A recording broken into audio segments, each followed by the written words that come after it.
Welcome to the Purpose Driven Mom Show, episode 365. Today, I want to give you some strategies to rest, relax, and not burn out when you're working from home. Being a work from home mom, it's hard. There's constant things being thrown at you, and I learned this all summer. I had my kids home this summer, half the weeks, and I found myself really struggling because I didn't have that quiet time. And I said to my husband, I need to do something. I need to fix something because this isn't working for me. What is missing? And what I realized was I wasn't giving myself the strategies that I often teach other people on how to work from home without burning out, without feeling resentful, without feeling like, you don't know what to do or that you can't actually get things accomplished. I want to share those tips with you today. I've got 3 quick tips for you that as a work from home mom, I think will allow you to get the work done, stay focused, but also not feel like you're constantly on, because that's the problem, right? That's the big struggle. We are up, our feet hit the floor, somebody needs us. And I don't know about you, my kids wake up so early, right? So because my kids get up so early, I am needed. Literally, I maybe have 3 mornings where I'm actually getting up before my kids. And I get up around 5:30, 5:40 in the morning. My son is an early riser. I'm hoping now that he's in kindergarten, he just gets more tired and he sleeps in a little bit more. I'm noticing that pattern already, but he needs me as soon as he gets up and I get up. And then I'm working and I'm doing things and I'm being needed by others. And then I pick them up. And then I go into my volunteer activities and then I'm doing things. And then finally it's 11 o'clock at night. And all I want to do is melt into my TikTok feed. Anyone else feel the same way? So these are the tips that have helped me. And I hope that they help you. The tips I'm going to give you, they're a mix of proactive things you can do to set yourself up for success and also reactive. Now, number one proactive planning tip when it comes to working from home and not feeling that burnout, not feeling that I don't get a sense of recharge, is planning. And I know you're like, Cara, always talking about planning, right? But the thing is, the planning really will help. All right, so the planning, I know, not super fun, but it is something that will help you in the long run. What things can you plan out beforehand? My number one is going to be the time blocks.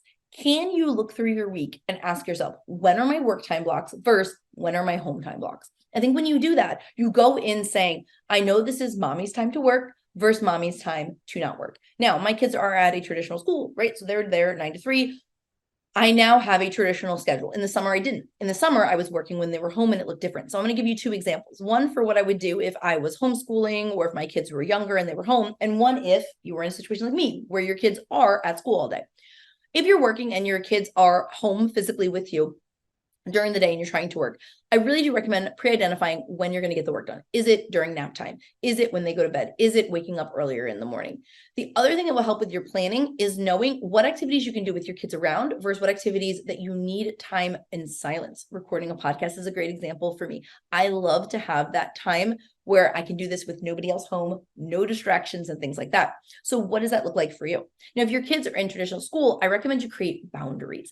I have boundaries during the school year where I do not work after 3 p.m. Okay. It is very rare that I'm going to be doing any work after 3 p.m. because they're at school and I want to work. That is my work hours. It's hard. I have friends who are like stay-at-home moms. They're like, let's go meet for coffee. Let's do that. But I really commit to myself that I'm going to work from 9 to 3 so that when 3 o'clock hits, I'm switching off my work hat, I'm putting on my mom hat, and I can be fully present with them.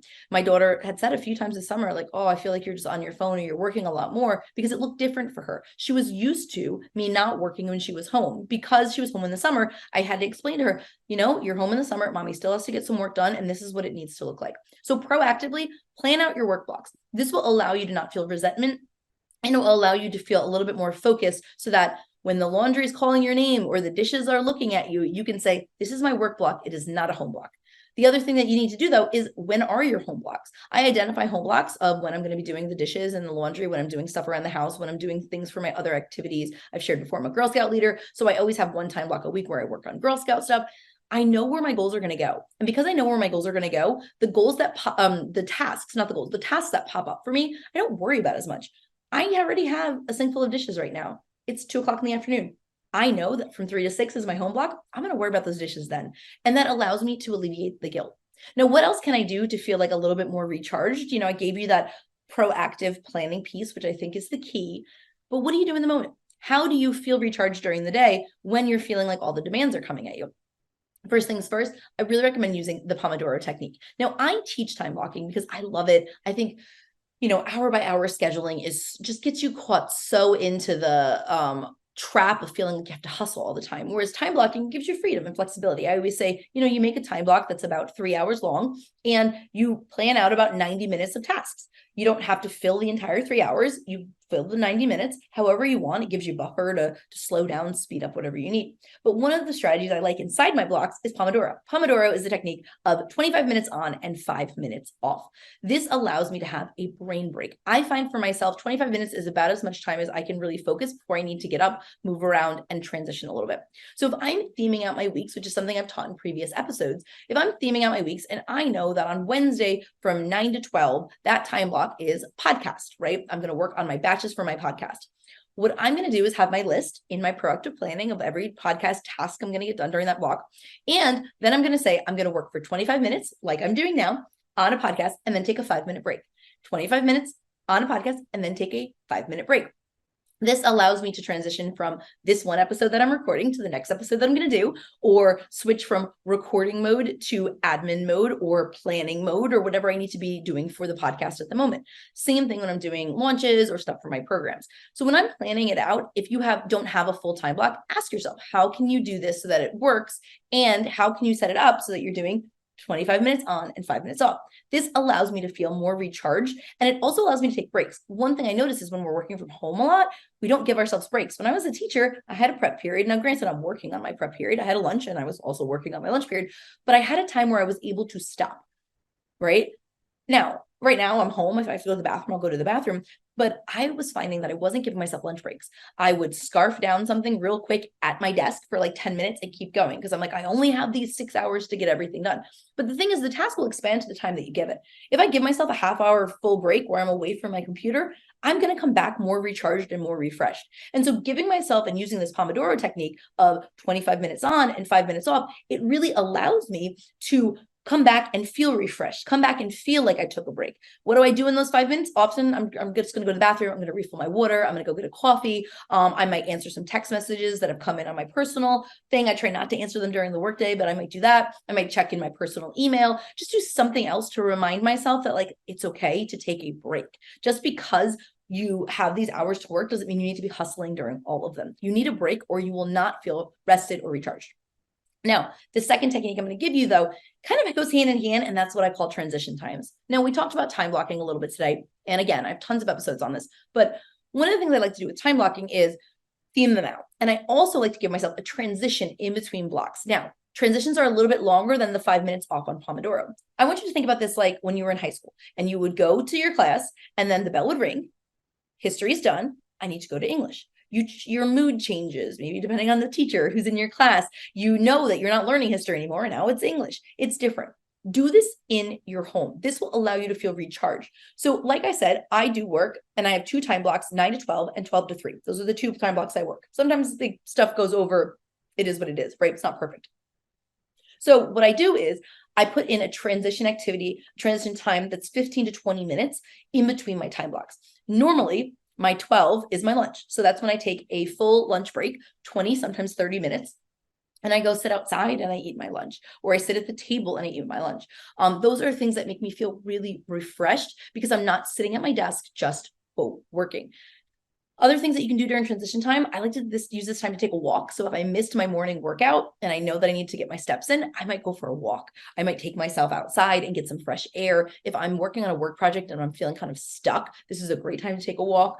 I also might do a 15-minute pickup around my house. Now, I mentioned I don't do a lot of home chores during the workday, but this might be a time where I'm like, let me move the laundry over. Let me load some dishes. Let me do one of these tasks because it allows me to fully say, podcast, for example, time is done. Now I'm going into my social media time or whatever. So adding those transition times allows me to feel like I have a more normal schedule, like more what we're used to in a traditional job, but it also allows me to feel refreshed and ready to go. The last tip I want to give you, though, is as you're working, again, whether you're doing your nap time grind, you're working traditionally when the kids are at school or whatever it looks like for you, is to do a closeout at the end of each time block. So if you're, hey, my kids are home, so I work, in the mornings before they get up, I work during nap and I work at night or whatever that looks like for you. Or if you're like me and you work 9 to 3, every time I close out a time block, I do a full closeout. So what does a full closeout look like? I go through to my ClickUp, which is where I kind of keep all of my tasks. And I ask myself, which tasks got done? Close them out, move them over, close them out. I kind of put them where they need to go appropriately, right? And then what I'll do is I'll ask myself, are any of these tasks urgent in what I teach quadrant system of Q1? Do they need to be done this week? If they need to be done this week, or do they need to be done before my next time block for this? So I give myself one podcast time block a week. I sometimes loop it. I change it depending on what has to happen. Does this task that's still on my list have to be completed before the next podcast time block? If it does, I now need to move things in my schedule to make sure it gets done on time.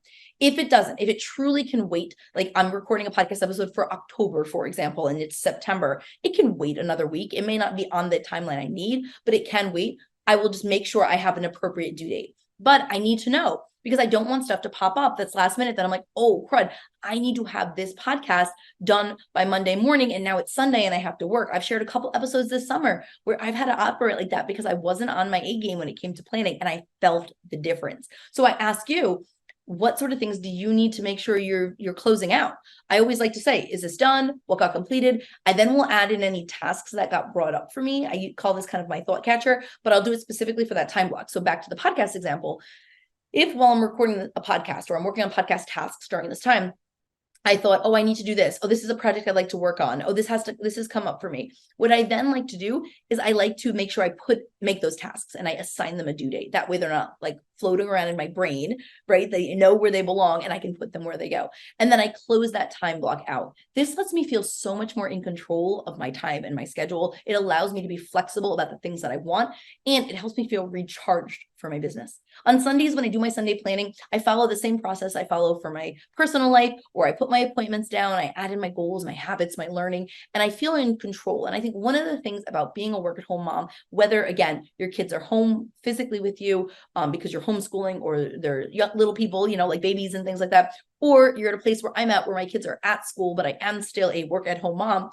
I think you just need to make sure you have strategies in place so that you feel in control of your time. Because so often, I don't think people understand what it's like for us. I think people, you don't really fit with stay-at-home moms. You don't really fit with the working out of the home moms. It's just like this weird in the middle place. So I feel like when I can have more control over my time, when I can have more control over how I'm planning, and when I can feel like empowered in my schedule, I feel less frantic about work and I feel more excited. And I want to step into that CEO role instead of feeling like I'm just putting out fires day to day, which, again, if I'm honest, if you listen to any of my summer episodes, summer has felt kind of chaotic for me. So I'm excited to get back and use some of my own strategies. I'm excited to get back and plan these things out because I think they can be really helpful. If you want to hear more, go to the show notes over at apurposedrivenmom.com/podcast 365. We're also going to be putting these episodes over on YouTube. So we're going to be having YouTube clips. So if you want to watch me, I'm pretty expressive, talk with my hands a lot. I'm going to be doing these on YouTube. We're going to start doing more YouTube stuff.